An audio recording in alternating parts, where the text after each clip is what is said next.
Hello and welcome to Sassy Scrapbooking.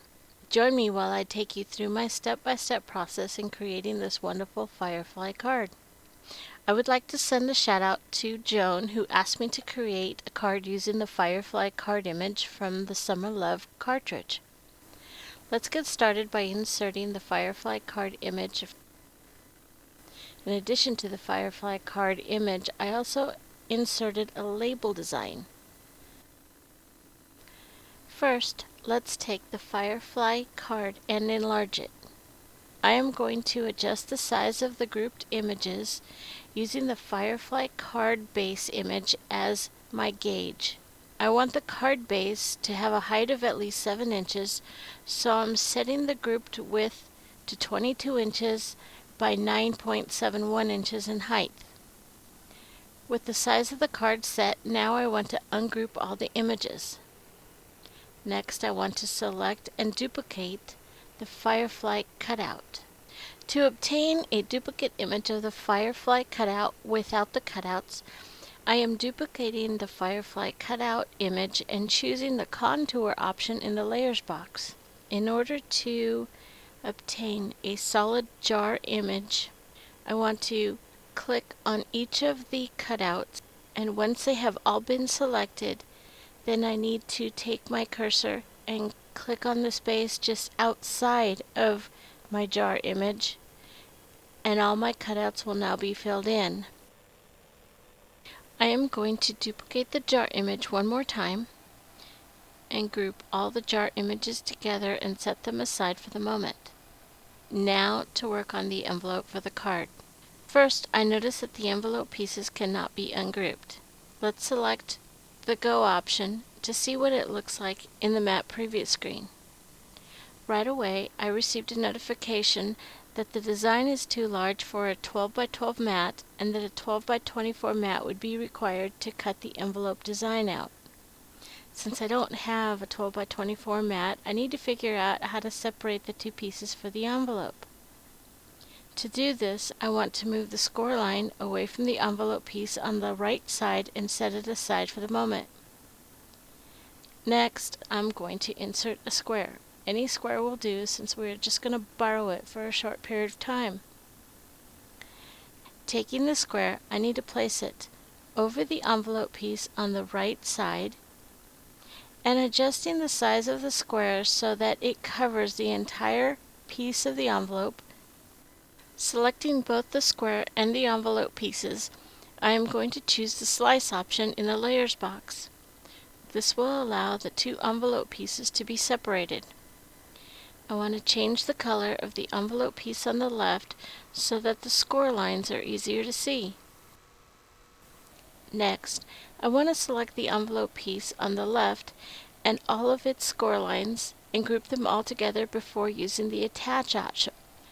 I also want to change the color of the envelope piece on the right so that the score line will also be easier to see. I also need to move the score line that I had previously set aside and place it back over the envelope piece on the right side. Once the score line is in place, I want to select the envelope piece and the score line and select the Attach option. Now to work on the label. I want to temporarily enlarge the size and change the color. Now I need to duplicate my label, and I want to change the color to make it easier to differentiate one label from the other. And I'm going to take the white label and I want to make it slightly smaller than the blue label. Now I can add my text. And I'm only going to do part of my text because I want to split my phrase into two separate lines. So I'm going to just do the "you light" part up first. Now that I've typed my text in the edit box, I am going to go to the All Fonts section and I am going to select Has a Writing Style. Let me move my text over on top of my label just to see how it's going to look. And back in the edit box, I am going to choose the writing style I want. Of course, you can choose whichever style you want. Now that I have my text where I want it, I'm going to select the duplicate option and I'm going to type in the second part of my phrase, and again adjusting the text to where I want it on the label. I am now going to change the coloring of my text by clicking on the pen icon in the layers box. I don't like the space in between the letters of my text, so I'm going to ungroup the text, and selecting the individual letter, I am going to adjust its proximity to the other letters. It's difficult to see the edges of the image or the letter due to the icons on the four corners of the selected image. I'm going to show you a little trick that I use to help me when I am making adjustments to letters and small objects. Let's insert a square. It doesn't have to be a square though, but I seem to gravitate toward using the squares. Next, I need to duplicate the square and place each one on opposite ends of my image or letters. Now, when I select the letter, I need to also select both of the squares. Notice that the icons on all the corners of the selected area are now out of the way, and it's much easier to see the placement of the letters as they are moved. Once I'm happy with the placement of the letters, I need to go ahead and select all the letters and group them together, as well as attach them to the white portion of the label. Now I can select all the label layers and the text and adjust them to the correct size before sending the images to the Cricut Explorer to cut. In the Map Preview screen, I can view all the image cuts and text before sending them to the Cricut Explorer. Everything looks good, except I think I want to change the color of the label background to black instead of blue, since it's going to be attached to the jar image, which is going to be cut on blue cardstock. Before cutting the jar image, I need to prepare the black background cardstock. I'm using my score tool to help attach a strip of aluminum foil tape from a roll that I purchased at Home Depot. I am attaching the foil tape to the top, front, and back of the black cardstock. Now I can insert the mat into the Cricut Explorer to be cut. This is how the jar image looks after it has been cut on the Cricut Explorer. Notice that the foil tape is only on the top of the jar image cutout.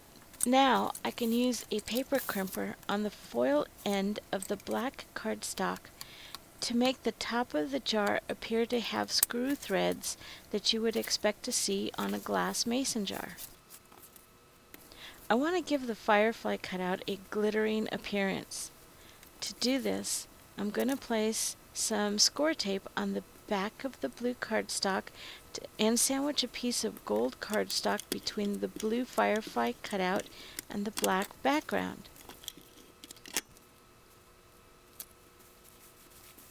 Using my ATG gun to attach some more adhesive tape to the inside of the Firefly card, I want to attach the two remaining pieces of blue cardstock. Off camera, before attaching the blue cardstock, I did trim one side of each jar cutout by approximately a 1/16 of an inch. When attaching the blue cardstock to the black background, you want to ensure that the trimmed portion of the blue cardstock is toward the fold line of the card. This allows a small gap at the fold line so that the card will fold flat. Now, using pop-ups, I've attached the label to the front of the card, and the card is complete. Now all that's left is to complete the envelope. With the envelope pieces already scored, I am going to just lightly run my fingers over the score and fold the paper down. I'm going to use my score tool and go over the crease one more time. Once my score lines have been creased, I'm going to take a strip of score tape and place it at the bottom of the smaller envelope piece. Next, I need to attach the two pieces of the envelope together. Now all I need to do is put some adhesive tape on the end or the edge flaps of the envelope and pull the flap up, pressing down to make sure it has a good seal, and my envelope is complete. I can now insert my Firefly card, and my project has been complete. I would like to take one more moment of your time and thank you for watching my video at Sassy Scrapbooking. Please subscribe to my channel and watch my other videos. I will continue to add new videos as my adventures with the Cricut Explorer continue. Bye for now.